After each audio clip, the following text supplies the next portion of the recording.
이제 다 같이 일어나셔서 오늘도 우리를 불러 예배케 하신 하나님께 감사하며 함께 사도신경으로 우리의 신앙을 고백하겠습니다. 나는 전능하신 아버지 하나님, 존재의 창조를 믿습니다. 나는 그의 유일하신 아들 우리 주 예수 그리스도를 믿습니다. 그는 성령으로 잉태되어 동정녀 마리아에게서 나시고 본디오 빌라도에게 고난을 받아 십자가에 못 박혀 죽으시고 장사된 지 사흘 만에 죽은 자 가운데서 다시 살아나셨으며 하늘에 오르시어 전능하신 아버지 하나님 우편에 앉아 계시다가 거기로부터 살아있는 자와 죽은 자를 심판하러 오십니다. 나는 성령을 믿으며 거룩한 공교회와 성도의 교제와 죄를 용서받는 것과 몸의 부활과 영생을 믿습니다. 아멘.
사랑하는 주님,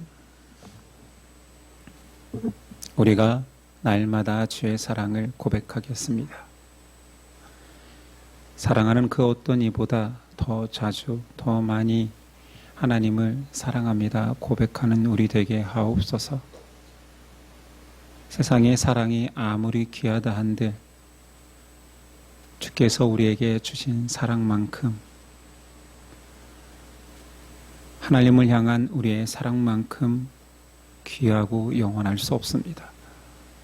그 사랑을 마음껏 고백하며 살아가는 우리 되게 하옵소서. 하나님을 향한 그 사랑의 고백이 이웃사랑으로 발현될 것입니다. 우리 안에 주를 향한 고백 없이 우리는 아무리 가까운 가족도 사랑할 힘이 없습니다. 주님의 사랑으로 사랑하게 하옵소서. 내 안에 싹 트는 죄의 미움들을 몰아낼 수 있는 힘이 하나님을 향한 사랑이오니 그 사랑으로 다 감쌀 수 있도록 도와주시옵소서. 우리가 그리스도의 향기로 살아야 할진데 우리 안에 악취가 풍겨나고 있지는 않습니까? 주님, 오늘 이 시간 그 모든 악취를 몰아내시고 그리스도의 보혈로, 그리스도의 향기로 우리를 씻겨 주옵소서. 여전히 우리 향기가 옅어 살아감의 미숙함을 느껴 우리를 통하여 상처받는 자 있을 수 있고 우리 또한 상처받습니다.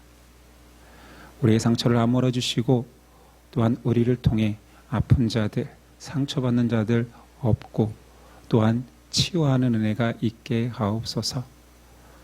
예심 공동체 안에 머무는 우리의 하나됨이 아니라 우리가 한 사람 한 사람 품어내어 우리 공동체 안에서 사랑으로 하나 될 수 있도록 도와주시고, 예심에서 멀어진 자, 예심 안에 함께하지 못하는 가족들 하나님께서 붙들어 주셔서 하나 될 수 있도록 도와주시옵소서. 주님, 우리의 시선은 여전히 세상에 바쁩니다. 세상의 소식에 빨리 따라가고 세상의 가치에 눈이 머뭅니다.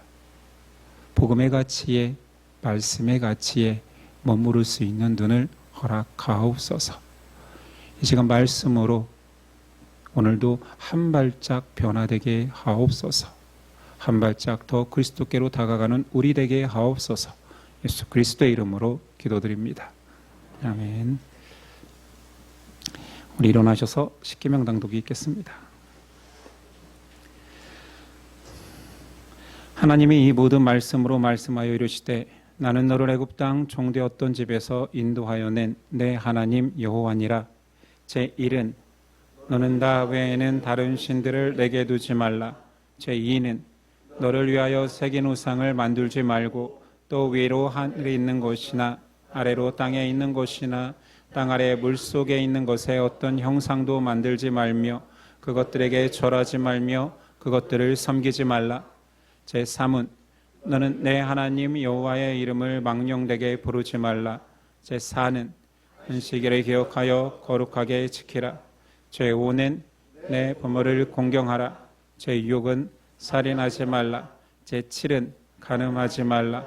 제8은 도둑질하지 말라. 제9는 내 이웃에 대하여 거짓 증거하지 말라. 제10은 내 이웃의 집을 탐내지 말라.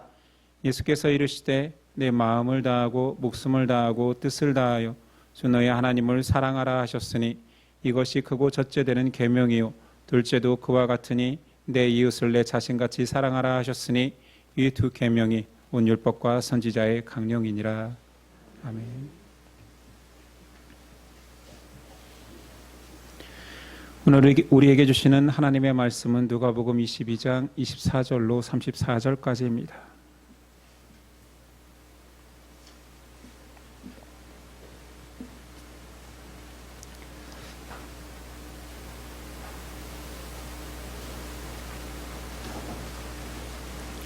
누가복음 22장 24절로 34절까지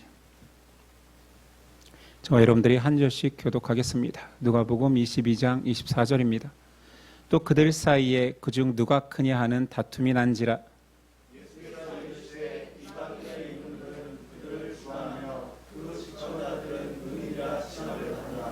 너희는 그렇지 않을지니 너희 중에 큰 자는 젊은 자와 같고 다스리는 자는 섬기는 자와 같을지니라.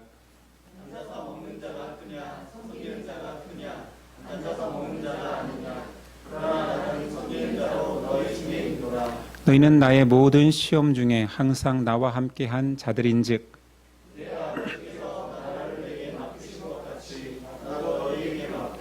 너희로 내 나라에 있어 내 상에서 먹고 마시며 또는 보좌에 앉아 이스라엘 12지파를 다스리게 하려 하노라.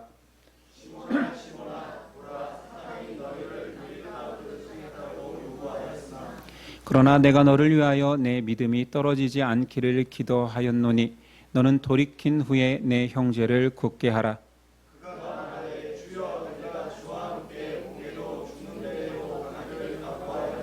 함께 읽습니다. 이르시되 베드로야 내가 내게 말하노니 오늘 닭 울기 전에 내가 3번 나를 모른다고 부인하리라 하시니라. 아멘. 오늘 말씀의 제목은 강할 때 약함과 약할 때 강함이라는 제목으로 은혜 나누겠습니다. 강할 때 약함과 약할 때 강함. 우린 지난 시간 예수님께서 제자들과 6월절 마지막 식탁을 준비하는 장면을 보았습니다. 예수님은 제자들에게 이 식탁이 마지막임을 말씀하셨죠. 지나갔던 절입니다. 16절. 이 6월절이 하나님 나라에서 이루기까지 다시 먹지 아니하리라 하시고 제자 중에 예수님을 배신할 자가 있음도 말씀하셨습니다. 21절. 보라 나를 파는 자의 손이 나와 함께 상 위에 있도다. 자, 이런 위기의 순간에 예수님께서 말씀하시는데 그 바로 다음 절이 제자들 간에 높은 자리를 놓고 다투는 장면, 서열 논쟁이 일어납니다. 예수님은 죽음의 위기 가운데 자신의 죽음을 말씀하고 계시는데 제자들은 자신의 높음을 자랑하고 있지요. 이건 누가 보더라도 제자들의 명예욕과 탐심을 드러내는 경쟁 심리임을 알 수 있습니다. 제자들의 다툼은 두 가지 오해를 하고 있는 거지. 하나님 나라에 대한 오해와 잘못된 메시아관에 대한 오해입니다. 예수님께서 여러 차례 그들의 오해를 바로 잡아주셨음에도 여전히 그들은 다른 꿈을 꾸고 있습니다. 동상이몽이지요. 앞서 똑같은 논쟁이 누가복음에 있었습니다. 누가복음 9장 46절 이하입니다. 제자 중에서 누가 크냐 하는 변론이 일어나니 예수께서 그 마음에 변론하는 것을 아시고 어린아이 하나를 데려다가 자기 곁에 세우시고 그들에게 이르시되 누구든지 내 이름으로 이런 어린아이를 영접하면 곧 나를 영접하며 또 누구든지 나를 영접하면 곧 나를 보내신 이를 영접함이라. 너희 모든 사람 중에 가장 작은 그가 큰 자니라. 이런 교훈이 있었음에도 또 다투는 걸로 봐서는 제자들은 이 말씀이 모호하게 다가왔던지 아니면 들었지만 못 들은 척 듣고 싶지 않았는지 모르겠습니다. 그래서 예수님은 두 번째 똑같은 상황이니 오늘은 구체적으로 설명을 하십니다. 제자들이 다 오해하고 있으니까 다 같이 싸우는 거겠지요. 예수님 말씀하십니다. 하나님 나라 공동체의 리더는 세상 방식과 다르다. 알다시피 하나님 나라의 리더는 섬김 받는 자가 아니라 섬기는 자입니다. 이것을 예수님의 주특기인 비유를 통해 두 가지 비유를 통해 말씀하십니다. 첫 번째는 왕들의 비유입니다. 당시 이집트 왕 프톨레미도 로마의 트라얀 황제도 절대 권력을 가지고 포갑 정치를 하고 있었습니다. 그런데 우습게도 그들은 시민들을 억누르고 있음에도 포고령을 내려 자신들을 칭하기를 은인, 예수님 표현이죠. 정치인들은 은인이라 칭한다. 무슨 말입니까? 내 이름 앞에 은혜로운 왕, 은혜로운 황제라는 수식어를 넣어서 불리게 했습니다. 통치자들은 가진 힘이 있기 때문에 얼마든지 그 힘을 이용해서 자신을 더욱더 높이 쌓아갈 수 있지요. 세상 통치 가운데에서 그런 통치를 살아간 자들은 점점점 그것이 의식화되어서 노예성이 생기는 것입니다. 종의 의식이 생기는 거예요. 아, 높은 자 왕께서 은혜를 베푸시니 우리가 잘 산다.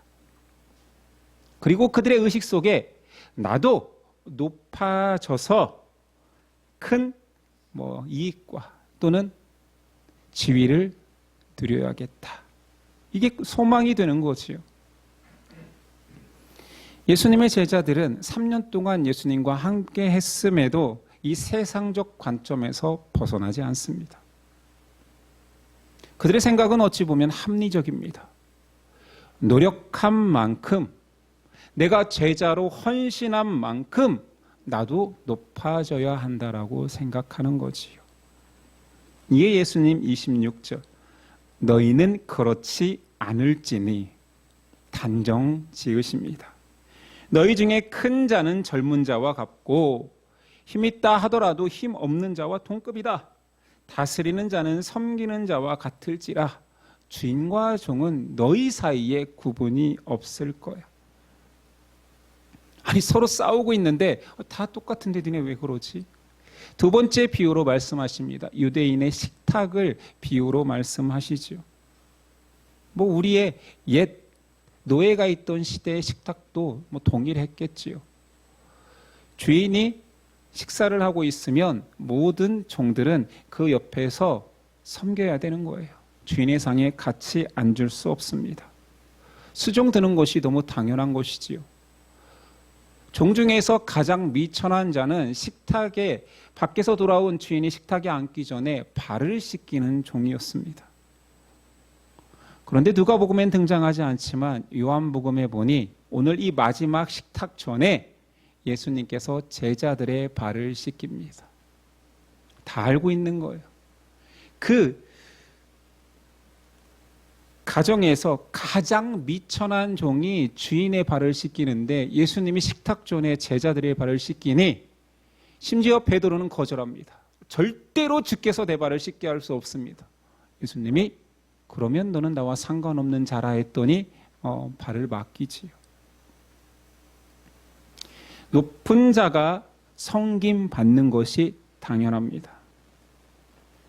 그러나 하나님 나라는 크고 힘 있는 자가 군림하는 것이 아니라 힘 없고 약한 자를 섬기는 리더십을 말합니다.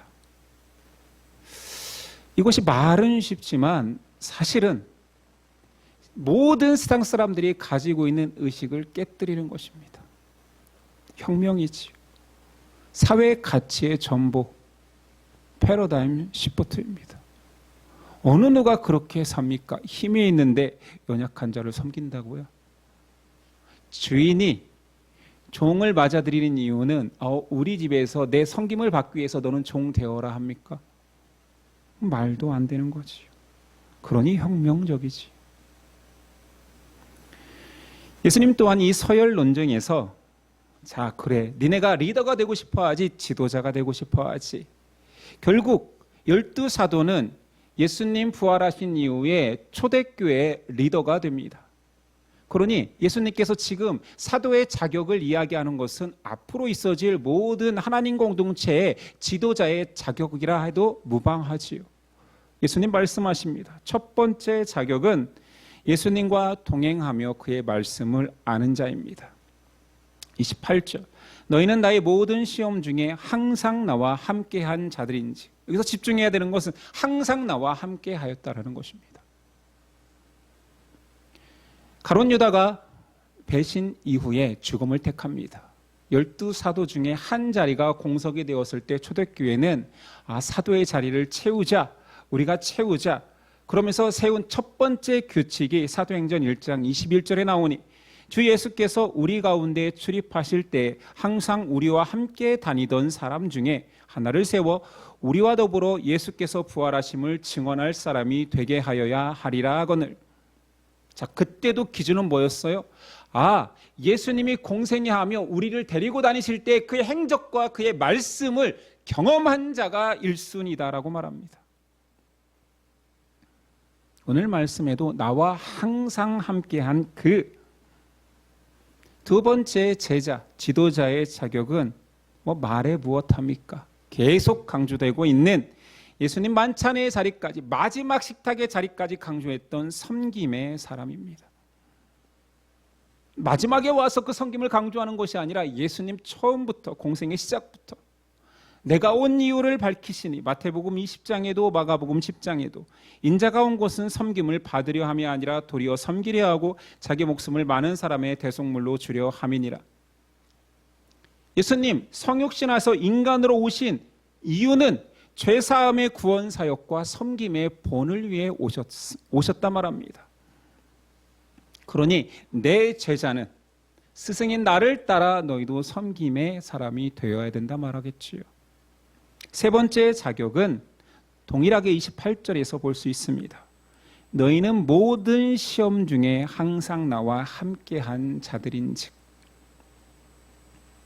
주님의 고난을 감당할 준비가 된 사람입니다. 하나님 나라의 리더는 섬기는 것도 힘든데 주와 함께 고난을 당해야 된대요.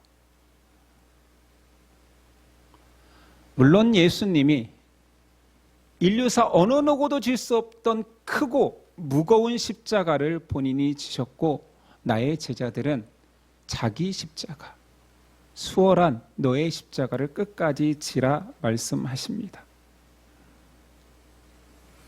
당장 내일이면 예수님이 잡혀가고 죽임을 당할 텐데 제자들은 자리 다툼을 하고 있습니다. 제가 예수님이었으면 6월적 식탁이 웬 말입니까? 자, 다 엎드려. 대가리 박아. 어디서 강목 하나 구해 왔겠지요. 제가 그렇다는 것입니다. 그런데 예수님 그 마지막 자리에서 예수님은 호통치지 못하는 분이 아니에요. 앞서 제자들을 얼마나 많이 혼냈습니까? 그런데 그 마지막 자리에서는 호통치기보다는 격려하십니다. 너희가 앞으로 나보다 더한 일도 할 수 있어. 왜냐하면 너희는 내 제자거든. 제자는 스승이 한 것을 제자도 해야 그게 스승과 제자의 관계이다. 너희도 할 수 있다. 이런 저는 격려로 보입니다. 그런데 과연 이런 격려가 있다고 해서 제자의 길을 높아지면 높아질수록 더 섬겨야 되고 고난에 동참해야 되는 제자의 길을 걸어가는 사람이 있겠습니까? 예수님도 약간 의구심이 들었는지 마지막에는 격려로 끝내는 것이 아니라 그들에게 주어질 보상 이야기도 하십니다. 예수님답지 않지만 예수님이 마지막 그 날은 너무 마음이 유해지고 너무 안쓰러웠던 것 같아요. 제자가 드리게 될 두 가지 권세를 말씀하시니, 첫 번째 29절, 내 아버지께서 나라를 내게 맡기신 것 같이 나도 너희에게 맡긴다. 나라를 맡긴대요. 이 나라라는 원어 바실레이아는 지형적인 땅을 의미하기도 하지만 통치권을 말하기도 합니다. 그러니까 하나님께서 예수님께 이 땅에 통치권을 맡겼는데 예수님께서 그 통치권을 제자들에게 위임한다 말합니다. 자, 그러면 통치권이면 예수님은 이스라엘을 다스렸습니까? 불의한 정치 세력을 몰아내셨습니까? 이스라엘을 점령했던 로마의 세력들을 몰아내셨습니까? 통치권이면? 아니요, 아무것도 하지 않았습니다. 그건 무슨 통치입니까?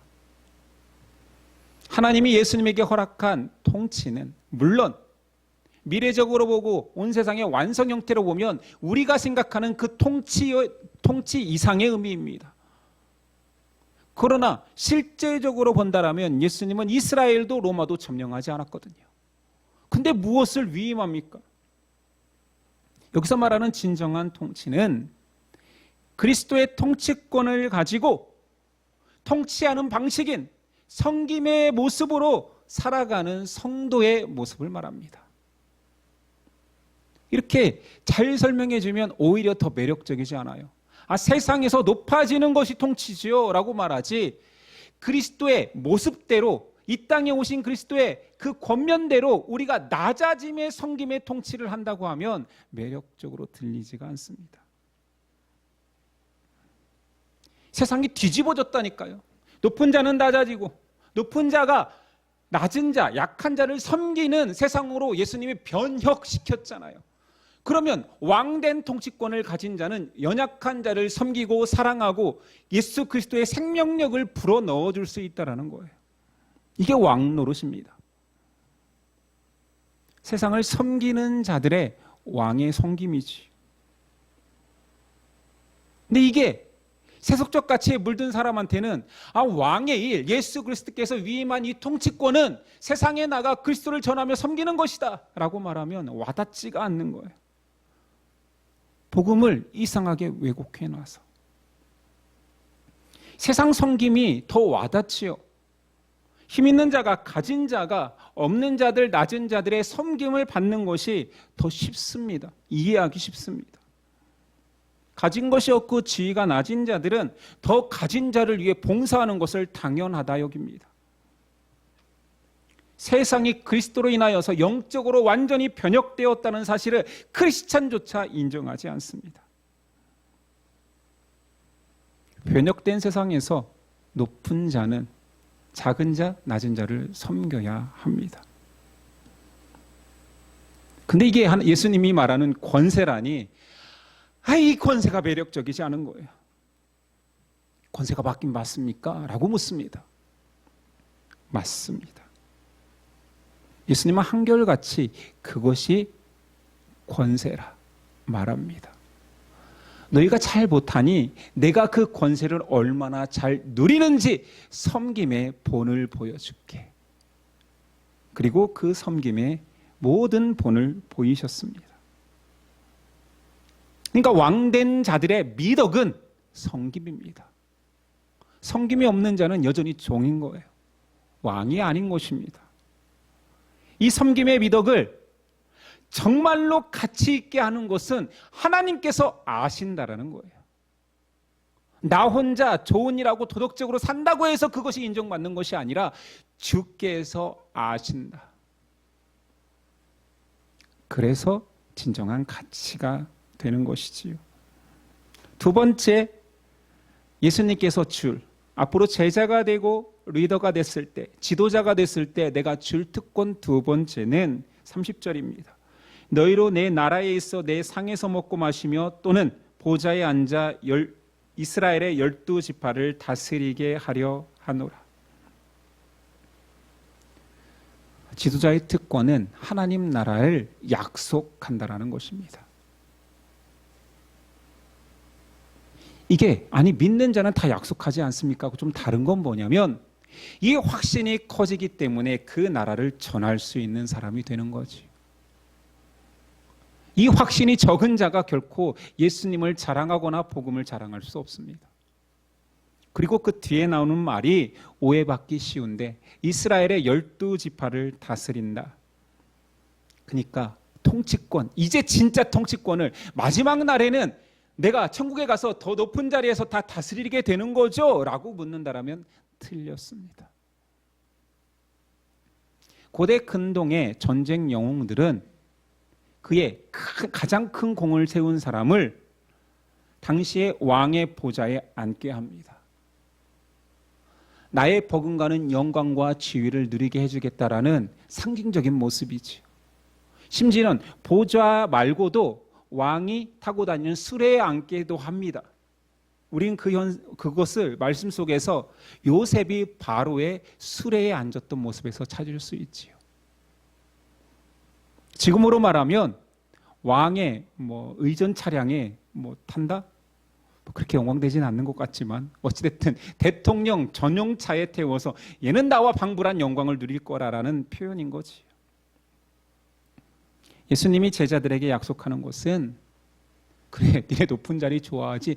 그래, 진실로 높아지는 영광의 자리에 내가 앉게 하겠다. 이건 비유가 아니라 저는 진실이라 여깁니다. 예수님은 영광의 자리에 나와 방불한 하나님 기업을 나눌 자로 너희를 세웠다라는 여러 가지 표현들이 있는 걸로 봐서 진실로 영광된 자리를 우리에게 허락하십니다. 자, 그런데 여기까지 오기까지 앞에 장수로 비유했으니 장수로 이야기해 봅시다. 전쟁에 참전하지 않고 고난과 목숨을 내놓는 그런 섬김의 자리를 가지 않고 이 영광의 자리에 앉으려 하는 것은 사기입니다. 그러니 이 땅의 성도들에게 우리가 살아가는 이 현장은 전쟁터일 수도 있습니다. 꽃길이 아닐 가능성이 큰 거지요. 그래서 예수님은 그것을 괜히 오해할까 봐 아니야, 넓은 길 아니야, 좁은 길이야. 많은 사람이 찾는 큰 문 아니야, 좁은 문이야. 찾는 이가 적을 거라 말합니다. 전쟁과 같은 인생에서 왕의 섬김을 너희는 할 수 있겠느냐? 예수님 도전하시지요. 연약한 인간에게 그러나 상이 분명히 있다 라고 말씀하십니다. 자, 이 정도 예수님 말씀을 들었다면 여러분들은 그러면 제자가 되겠습니까? 지도자의 길을 걷겠습니까? 아니면 피하겠습니까? 많은 사람들이 고민하지 않고 포기할 것입니다. 왜냐하면 아무리 말해도 매력적으로 다가오는 것들이 별로 없거든요. 죄송합니다. 제가 잘 묘사를 못했을 수도 있습니다. 그러니 다음 내용, 베드로조차 예수님을 부인하는 내용은 이 상황에서 너무 절묘합니다. 누가가 베드로를 심하게 까기로 작정하지 않는 한 여기다 배치해 놓을까? 예수님이 체포당하고 신문당하기 직전 한 사람은 배반하고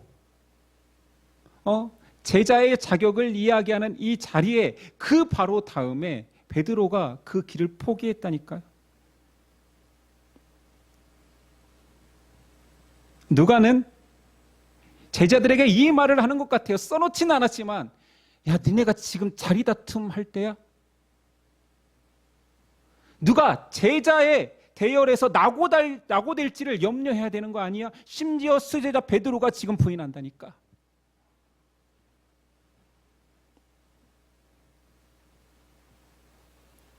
예수님은 베드로를 비난하기보다 이렇게 시작합니다. 시몬아, 시몬아. 어떤 느낌입니까? 물론 제가 뉘앙스에 따라서 시몬아! 한다면 아마 큰 호통으로 들리겠지만 제가 여러 번 묵상해 볼 때 이것은 예수님의 애정이 담긴 말입니다. 왜냐하면 잡히시기 전날 이렇게 예수님은 호통치지는 않았을 것 같아요. 마지막 사랑하는 여인에게 마지막 뒷모습인데 시몬아 시몬아 애정이 잔뜩 담긴 말이며 또는 이것을 좀 급하게 부른다면 시몬아 시몬아 절박한 심정을 담아서 부르는 것입니다. 예수님 시몬의 이름을 내가 너를 베드로라 칭하리라 반석이라 칭하리라 했는데 여기서 왜 시몬이라 말합니까? 예수님을 부인할 베드로를 이야기하는 것이기 때문에 반석, 단단하고 흔들리지 않는 너의 터 위에 믿음의 교회가 세워질 것이다라는 그 말이 너무 안 어울리잖아요. 그러니 예수님의 배려입니다. 배신자를 칭할 때조차 베드로라고 했다라면 그가 얼마나 그 베드로의 이름이 수치스러웠겠습니까? 그래서 예수님이 베드로라고 시몬이라고 안 부르겠다고 해놓고 배신할 예고할 때는 시몬아 시몬아, 그의 수치스러움을 덜어주시기 위하여서. 권면을 하는데 사단이 너를 밀가부르듯, 제자들 모두를 밀가부르듯 한데, 원어에서 보니까 이걸 채를 흔들다라는 뜻이에요. 마귀가 우리를 채 위에 올려놓고 막 흔듭니다. 시험당에 넘어지고 낙오될 때까지 흔들어 버립니다. 아니, 이 상황을 아시는 예수님은 아예 마귀가 근접하지 못하게 해야 되는데 마귀의 시험을 허락하신 이후에 제자들을 위해서, 특히 베드로를 위하여서 시험에 떨어지지 않기를 내가 기도한다라고 말합니다. 마지막까지 교훈하시는 거지요. 시험에 빠져 마귀의 유혹에 넘어가지 않는 유일한 길이 기도라는 것을 말씀하십니다. 예수님과 함께할 때 제자들은 별로 기도할 필요가 없었습니다. 왜 그러냐면 하나님이신 그의 아들이신 예수 그리스도가 있었으니 그냥 아뢰고 대화하는 것이 기도였고, 기도는 동행입니다. 근데 예수님이 이제 부활 승천하시면 더 이상 동행하는 자가 없기 때문에 기도를 가르쳐 주시지요.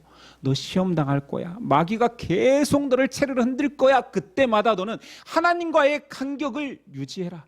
벌리지 마라. 하나님과 동행해라. 이것이 기도입니다. 기도가 멈춰지는 순간 하나님과 멀어지며 그 틈을 사단은 파고듭니다. 기도가 멈추는 순간 성도는 마귀의 밥이 되지요. 예수님 이것을 강조하시는 것입니다. 또한 예수님 마지막 권면으로 사랑하는 제자들에게 이런 말씀을 하십니다. 너희는 강할 때 약해진다. 사람이 가장 위험한 순간이 스스로 일어섰다라고 과신할 때입니다. 오늘 말씀에서는 어떻게 등장하느냐? 베드로의 당당한 고백으로 등장합니다. 33절. 그가 말하되 주여 내가 주와 함께 오게도 죽는 데에도 가기를 각오하였나이다. 얼마나 멋진 고백입니까? 지금 베드로는, 그리고 제자들이 높은 자리를 놓고 싸우는 것은 못나서가 아니라 잘나서입니다. 헌신하지 않아서가 아니라 너무나 많이 헌신했기 때문입니다. 베드로가 지금 주를 위하여 목숨을 버리겠다라는 말은 그렇게 살아왔기 때문입니다. 헌신자지요. 예수님이 왕이 되실 때에 나도 응당 이 정도의 헌신을 했으니 예수님의 좌우편에 앉아서 이 나라를 통치할 거라는 강한 확신이 있었습니다. 스스로 강하다 하기에 내가 목숨까지도 예수님께 바칠 수 있다 말하고 있습니다. 이때가 성도에게 가장 약할 때입니다. 가장 위험할 때입니다. 한국교회가 굉장히 스스로 강합니다. 갑자기 한국교회가 함께 일어나서 강함을 드러내려고 합니다. 세상 정치판에도 내가 얼마나 힘 있는지, 한국교회가 뭉치면 얼마나 힘 있는지 알아 주장하기 시작합니다. 이 정치적 이야기는 강단에서 선포하기 불편하고 어려운 이야기지만 우리의 모습이기에 한번 생각해 봅시다. 크리스찬들이 너무 강해졌습니다. 스스로. 그래서 우리의 목소리가 세상을 바꿀 거라는 세상적 확신이 있습니다. 여러 가지 맛을 본 것 같아요. 정치적으로 듣지 말고 한번 들어보십시오. 저도 조심스러우니까요.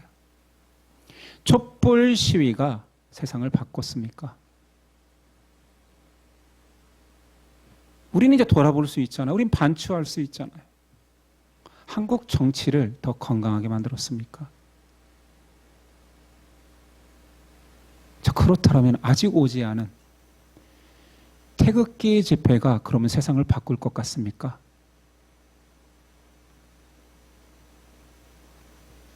한국 사람들은 그 집회를 통해 자부심 두 가지가 생겼으니 우리는 질서 있고 아름다운 시위 문화를 가졌어.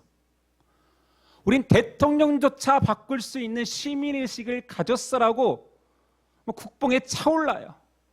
세계도 칭찬한다 그래요. 세계가 칭찬합니까 진짜? 난 다 한국 사람 위해서 그러던데. 세계는 이런 한국의 불안한 정치 상황을 염려합니다. 세계는 지금 관세 전쟁과 나라 간의 경제 전쟁으로 피터지게 싸우고 있어요. 그런데 한국은 여전히 동족끼리 적군이라 지목하며 내전을 치르고 있습니다. 세계 경제학자, 미래학자, 정치학자, 심지어 기업의 오너조차 한국이 급격하게 몰락할 것이라 예견합니다. 그런데 왕의 권세를 가지고 있다는 그리스도인들이 섬김의 종을 자청하기보다 힘을 발휘하려 합니다. 예수 권세는 어디에 있습니까? 하나님 나라의 왕권을 발휘하려는 주의 제자들은 어디 있습니까? 우리의 모습을 돌아봅시다.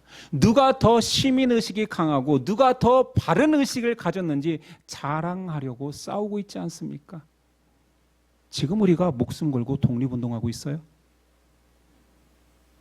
자기 손에 나면 다 도망갈 사람들이, 저를 포함해서 우리 정치에 너무 선동당하지 맙시다. 죽음을 목전에 든 예수님 앞에서 제자들이 한 행동이 우리의 모습과 뭐가 다릅니까? 나 당연히 의식 있고 나 당연히 예수님 우편에 좌편 자리는 내가 오르는 게 당연한 거 아니야 라고 확신하는 거. 나만큼 똑똑한 사람 있어? 기독교인들이 정말 똑똑한데 반성경적이 되어가고 있습니다. 왜 강함을 드러내려 합니까? 예전에 크리스찬들은 모이면 항상 자기 죄를 자복하고 회개했습니다. 징글징글했어요. 어떤 집회에 가도 기도 제목 1번은 회개합시다. 앞에 나와서 애들은 무릎 꿇고 기도해. 울면 칭찬해주고 1시간 동안 회개했는데 또 시키고 또 시키고 다음 날 새벽 기도 가면 또 회개하라 그러고 마지막 날까지 회개하라 그러고 머리가 커지는 모든 성도들에게 겸손하기를 가르쳤습니다. 근데 요즘은 모여서 힘을 자랑하려 합니다. 우리가 세상을 바꿀 수 있으리라고 선동합니다. 선동당하지 마십시오. 그는 왕의 권한, 진정한 하나님 나라의 권세를 누리는 것이 아닙니다. 성도는 강할 때 약해집니다. 겸손을 버린 정의는 교만을 낳습니다.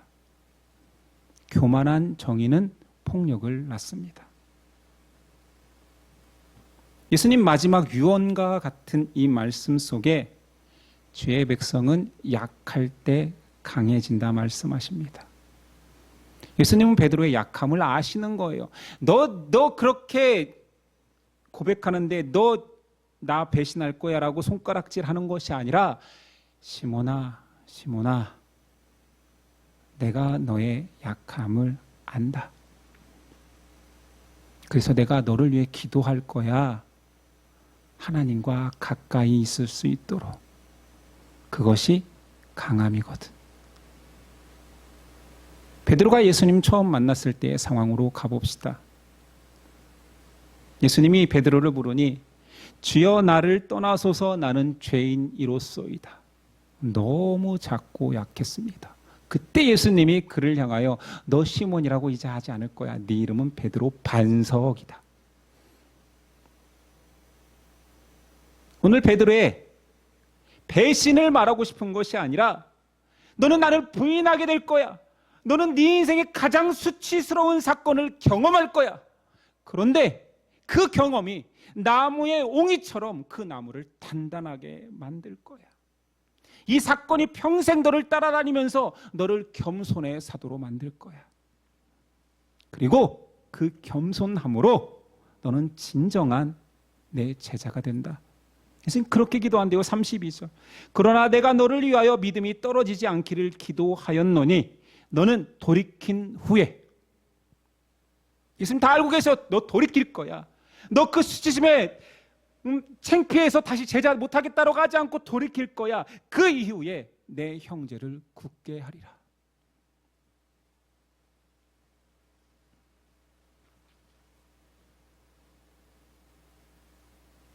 우리 성령으로 시작하여 육체로 마치지 맙시다.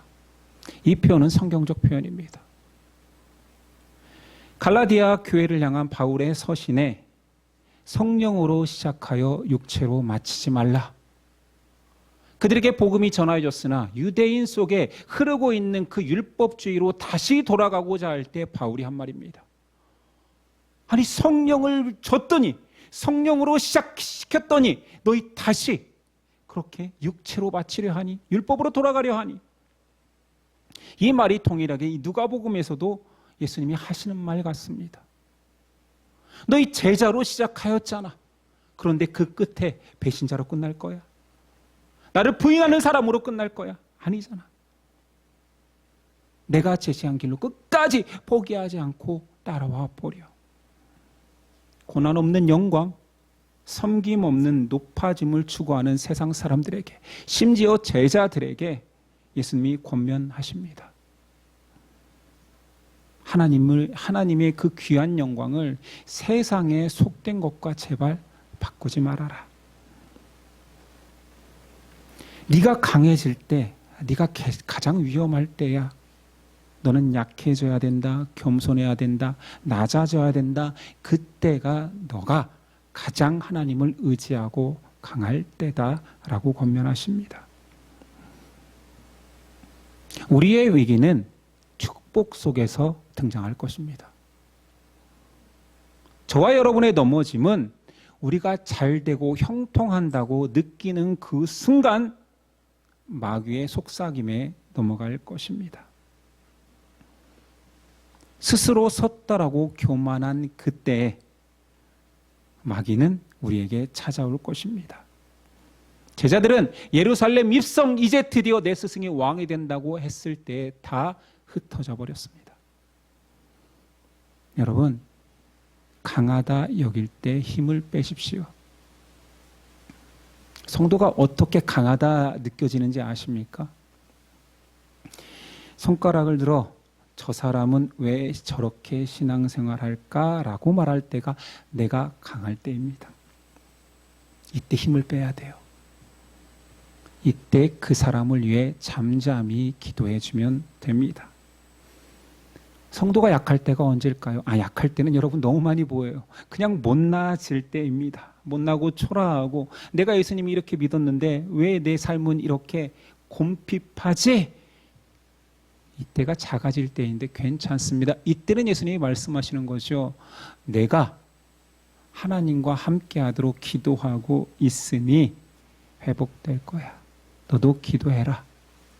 왕의 의무를 다하라.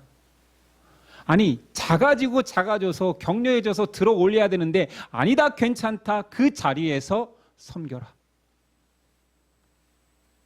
이것이 왕의 특권, 주님이 주신 제자의 특권입니다. 왕의 권세를 누리는 거 우리는 지배하려고 했는데 예수님은 전복시켜서 왕의 권세는 섬기는 거라 말씀하십니다. 마지막 권면을 합니다. 제자로 시작하여 세상 가치로 마치지 맙시다. 예수 좋아 교회 다니기 시작했다가 복 받는 것으로 인생을 마감하는 비참함을 경험하지 맙시다. 주께서 오시는 날 천군 천사가 나팔 부는 그때에 주의 영광 속에서 우리는 주의 보좌를 앉는 자가 될 것입니다. 기도하겠습니다.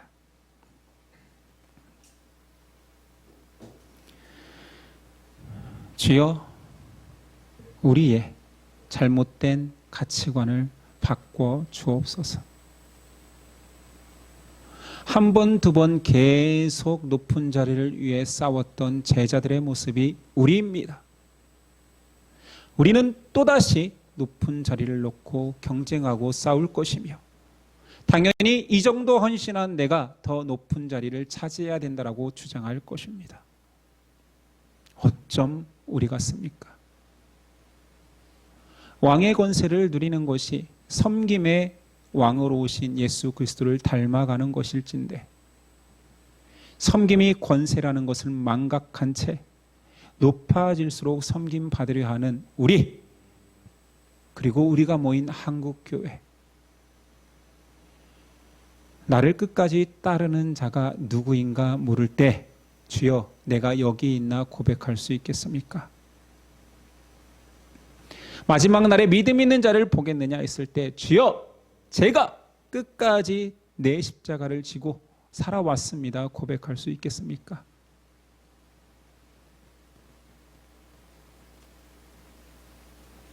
진정코 우리가 천국 백성이라고 고백할 수 있겠습니까? 나의 확신이 중요한 것이 아니오라. 주님이 확신 주시고 주님이 우리에게 믿음으로 선포하시니 확신 생길 것입니다. 그러나 자고하여서 교만하여져서 당연히 내 것이라 여기는 자 되지 않게 하여 주시고 아무 자격 없는 자, 받을 수 없는 은혜를 받은 자로 살아가게 하옵소서. 우리가 커지고 강하여질 때 우리는 넘어질 것입니다. 나의 약함, 나의 무능, 내가 아무것도 할 수 없어 하나님만 의지한다 할 때 우리가 주 안에서 강해질 것입니다. 이런 우리 될 수 있도록, 그런 예심 될 수 있도록, 그런 한국교회 될 수 있도록 도와주옵소서. 예수 그리스도의 이름으로 기도드립니다. 아멘. 일어나서 결단 찬송 드립니다.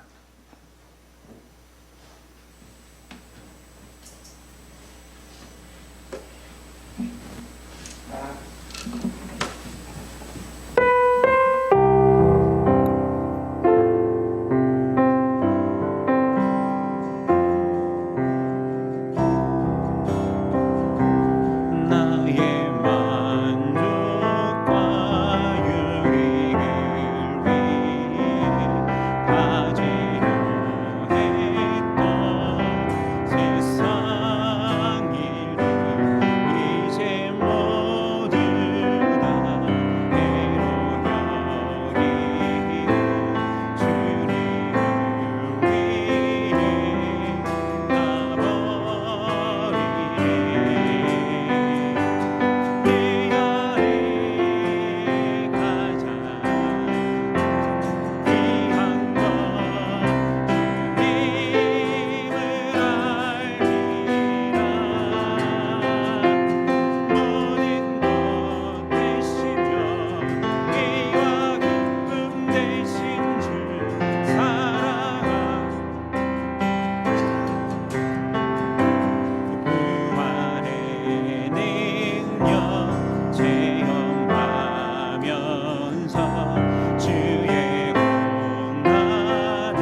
고백합시다.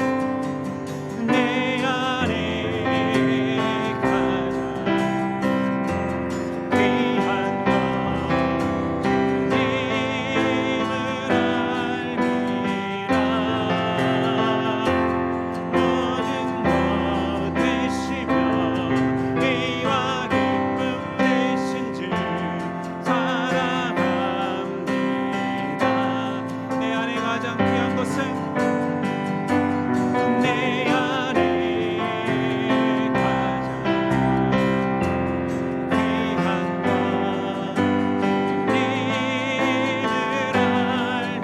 알미라. 모든 것 되시며 의와 기쁨 모든 것 되시며 모든 것 되시며 의와 기쁨 모든 것 되시며 모든 것 되시며 의와 기쁨 되신 주 사랑합니다.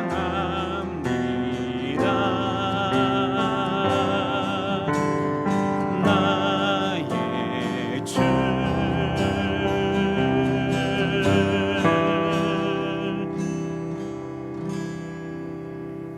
기도하시겠습니다.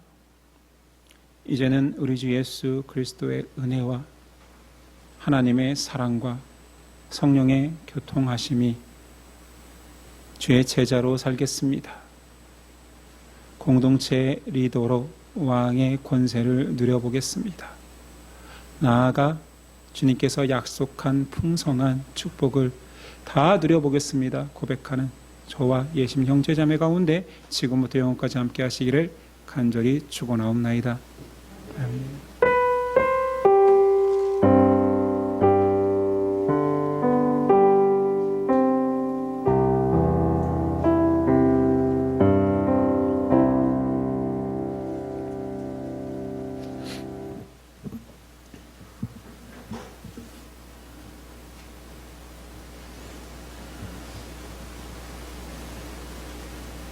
옆 사람과 이렇게 인사했으면 좋겠습니다. 왕의 권세를 누립시다. 섬김으로 왕의 지위를 회복합시다. 네, 그럼 저와 여러분 됐으면 좋겠고요. 오늘은 넷째 주로 속으로 보러 모이겠습니다. 한 주간도 승리하십시오.